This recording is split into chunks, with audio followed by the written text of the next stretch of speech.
Imagine a world where being loud is mistaken for brilliance, where shallow opinions are applauded as insight, where the cleverest ideas are ignored because they demand patience, attention, and thought.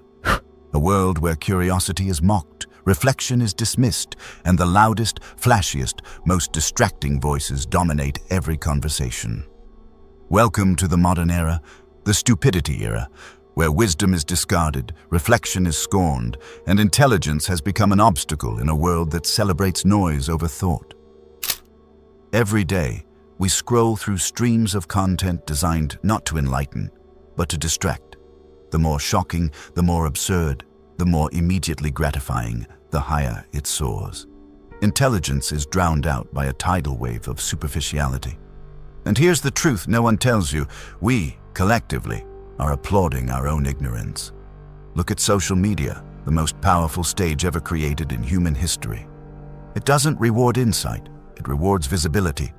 Quick jokes, viral dances, controversial opinions, they spread faster than any thoughtful argument. You can spend years mastering a skill, writing a book, or discovering a profound truth, and it won't matter. But post a 15-second clip with a catchy punchline, and suddenly you're influential. That is the currency of the modern world, and it's not just social media. Look at politics, entertainment, even education. Nuance is the enemy. Complexity is dismissed. The loudest, simplest, and most emotionally manipulative voices dominate. The more intelligent or reflective you are, the more you stand out. Not as a leader, but as a target for ridicule or dismissal. In other words, the modern world punishes wisdom and rewards superficiality. But why? Because it's easier. Thinking deeply is hard. Questioning your own beliefs is uncomfortable. Real knowledge comes with responsibility, and responsibility is heavy. Stupidity, on the other hand, is effortless. It's pleasurable.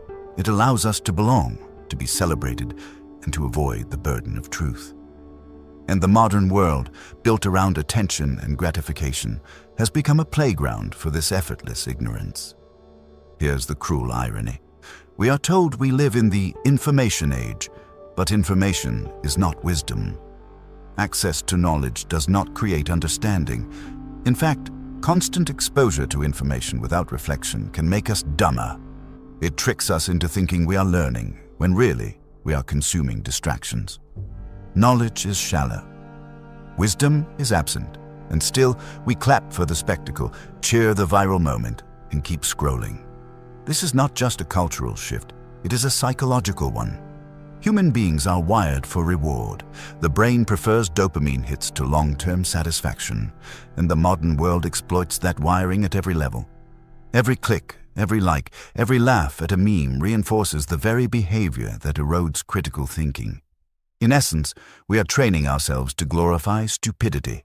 So, if you feel overwhelmed by the absurdity around you, if you wonder why intelligence seems undervalued, it's because it is. The world has chosen spectacle over substance, noise over nuance. And unless we notice, we will accept this decline as normal. But recognizing the problem is the first step, and that is exactly what we'll explore next: how our obsession with pleasure and distraction slowly kills wisdom, and what it costs us as human beings. The modern world doesn't just tolerate ignorance, it actively manufactures it. We are living in a distraction factory, and every scroll, every click, every laugh at a meme is a cog turning in the engine that glorifies stupidity. Consider the platforms that dominate our attention. Social media is not neutral. It is engineered to keep your mind elsewhere. Algorithms prioritize outrage over insight, shock over subtlety, brevity over depth. Your feed isn't just a collection of content. It's a carefully designed maze that rewards instant gratification. A tweet that triggers your emotion spreads further than an article that challenges your thinking. A video that makes you laugh wins over a lecture that could expand your mind. This is not accident. It's intentional. The system feeds on your impulses, and every engagement reinforces behaviors that make reflection uncomfortable, patience rare, and wisdom invisible. And it's not just the digital world. Advertising, entertainment, even politics follow the same principle.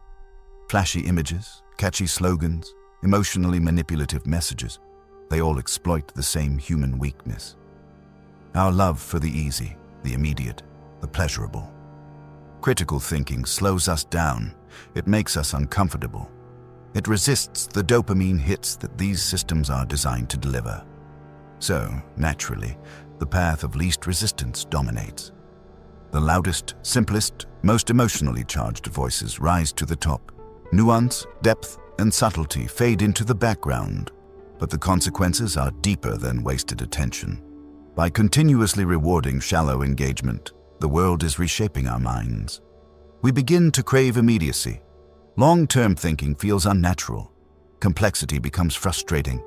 Ideas that require reflection feel inaccessible. Even our memory starts to flatten. We store facts like bookmarks, but rarely integrate them into understanding.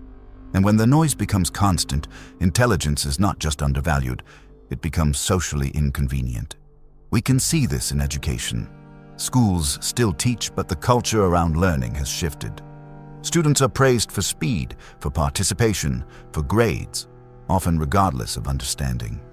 Curiosity is encouraged only if it can be gamified, measured, or shared online.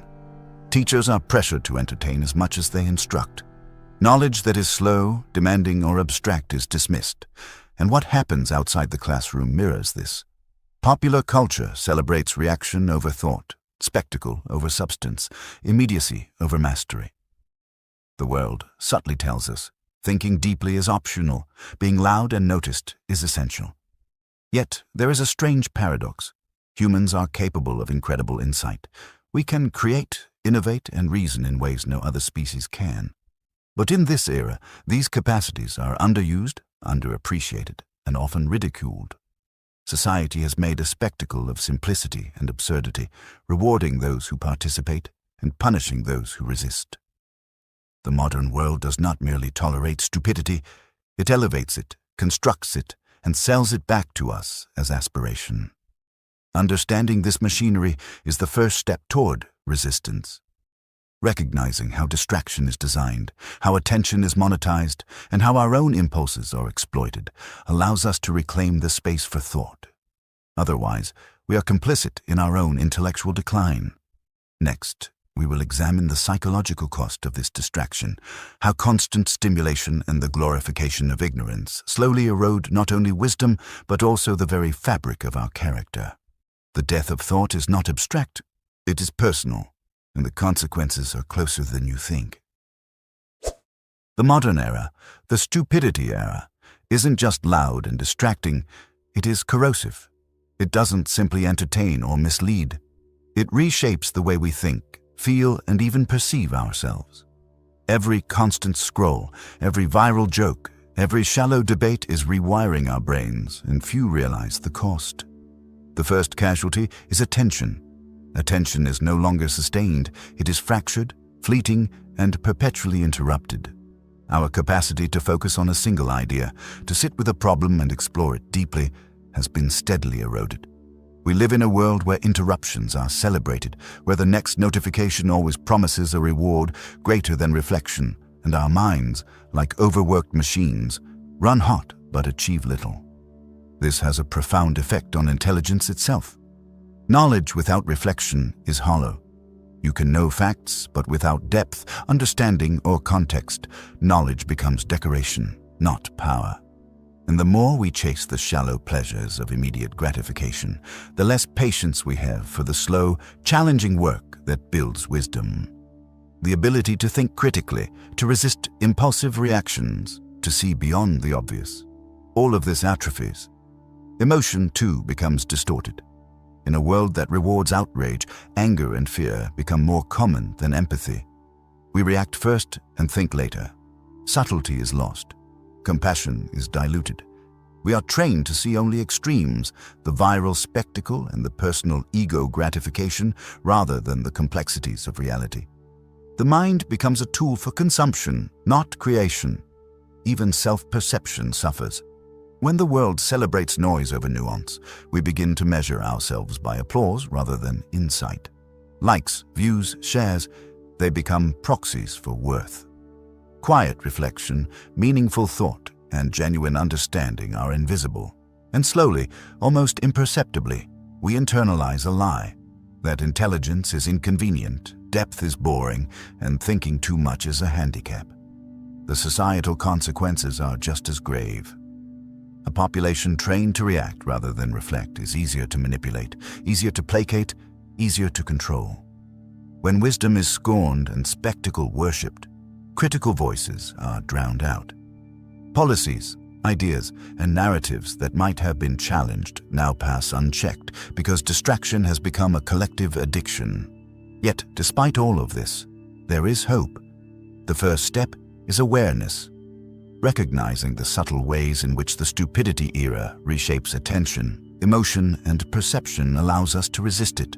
We can reclaim space for thought, carve out time for reflection, and restore patience and depth to our minds. Wisdom is still possible. It has merely become countercultural. But to resist, we must confront uncomfortable truths. We must admit how easily we have surrendered our attention, how willingly we have traded depth for convenience, and how seductive distraction can be.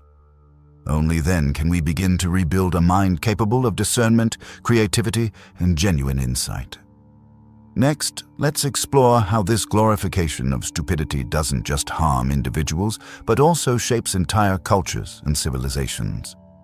We'll see that the death of wisdom has consequences far beyond our personal screens, reaching into the very structure of society itself. The glorification of stupidity is not only a personal tragedy, it is a cultural one.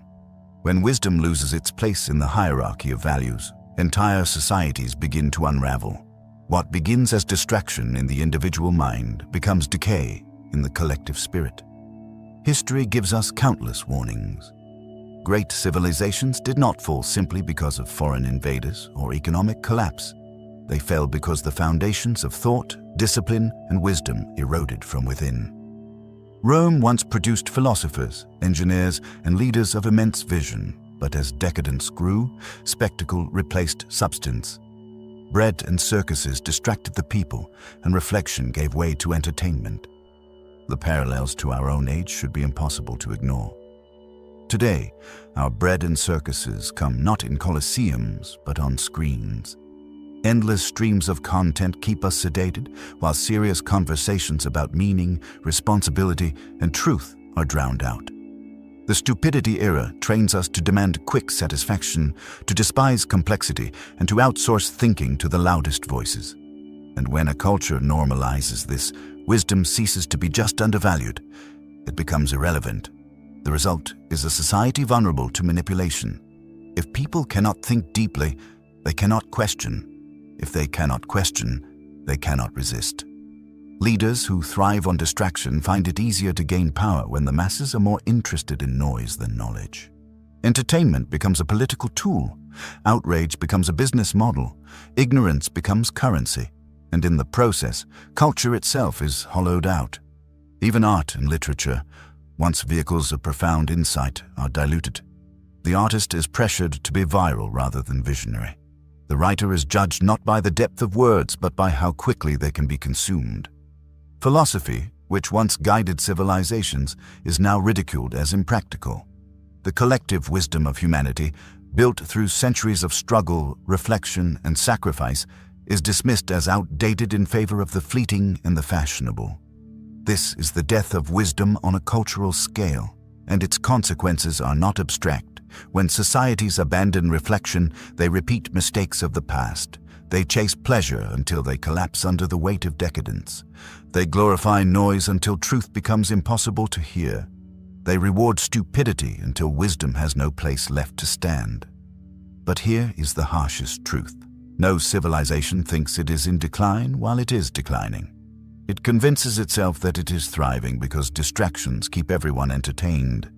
The warning signs are overlooked. The decay is rationalized, and the collapse seems sudden only when it is too late. We must ask ourselves, are we already walking that same path? Are we too distracted to notice? Has the stupidity era blinded us to the lessons of history? Lastly, let's face the most important question. Is there a way back? Or has wisdom already been buried under the weight of our own noise? The answer may determine not only our future as individuals, but the destiny of our entire civilization. The question stands before us like a mirror. Is there a way back from the stupidity era, or has wisdom been permanently buried beneath the noise? To answer this, we must first understand what has truly been lost. Wisdom is not information. Information is everywhere, flooding our phones, our timelines, our conversations. Wisdom is the ability to see beyond the immediate, to perceive patterns across time, to know what truly matters in the endless storm of distractions. It is the difference between a mind that consumes and a mind that understands, between a society that reacts and a society that reflects. The modern world has confused intelligence with wisdom, and even intelligence itself with mere access to data. You can have 1,000 facts memorized and still be a fool because you do not know which ones matter. You can scroll through endless feeds and still be blind because you cannot discern truth from noise. Without wisdom, the human being becomes a machine, functioning, calculating, consuming, but empty. So can we reclaim it? Can wisdom be revived in an age that laughs at seriousness and worships distraction? The answer is not simple, but it begins with the individual. Civilizations collapse from within, but they are also rebuilt from within. One mind, one choice, one awakening at a time. The first step is silence. Not the silence of defeat, but the silence of attention. A society addicted to noise fears silence, because silence forces reflection. It forces confrontation with the self. And yet in silence, wisdom speaks the loudest. To reclaim wisdom, we must relearn the forgotten art of listening, not to influencers or politicians, but to our own conscience, to the thinkers who came before us, to the reality that lies beneath the noise. The second step is discipline. Wisdom cannot grow in a mind that is enslaved to impulse. When every urge is satisfied instantly, the deeper truths are ignored. Ancient philosophers knew this. The man who cannot master his appetites cannot master his life. In the stupidity era, discipline is rebellion.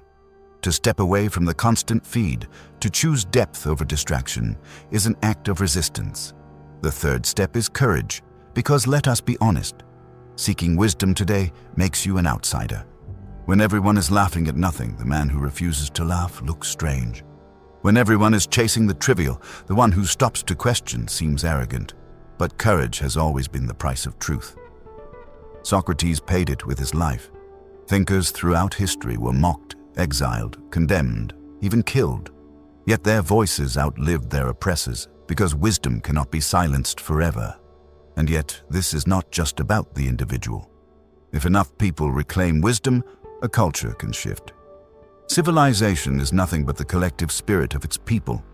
When individuals rise above stupidity, they create ripples that spread outward, through families, communities, nations.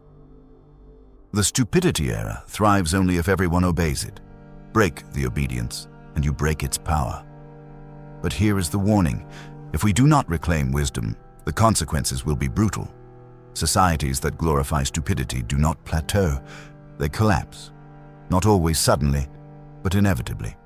Economies crumble under the weight of short-sighted greed. Politics devolve into theater while real problems are ignored. Truth itself becomes unrecognizable, and in its absence, chaos fills the vacuum. The fall of wisdom is not only cultural, it is existential. So the choice is before us. Continue down the path of noise, distraction, and shallow spectacle, or carve out a different way. A way where silence is not feared but embraced, where discipline is not mocked but respected, where courage is not punished but admired. A way where wisdom, once buried, is given a chance to rise again. Every age of decline whispers the same lie, that it is too late, that wisdom has already died. But history tells a different story. Wisdom has always been buried, mocked, ignored, and yet it always returns. The question is not whether wisdom can rise again. The question is whether you will be one of the few who chooses to listen before the collapse forces everyone to. The stupidity era will end. The only question is whether it ends in rebirth or in ruin. If you're still here, it means you're searching for something deeper than noise, You want more than distraction. You want truth. And that hunger is rare. So stay with me. Subscribe to this channel, because what comes next will dig even deeper into the truths most people refuse to face. Until then, remember this. Wisdom isn't lost. It's waiting, but only for those who are willing to look.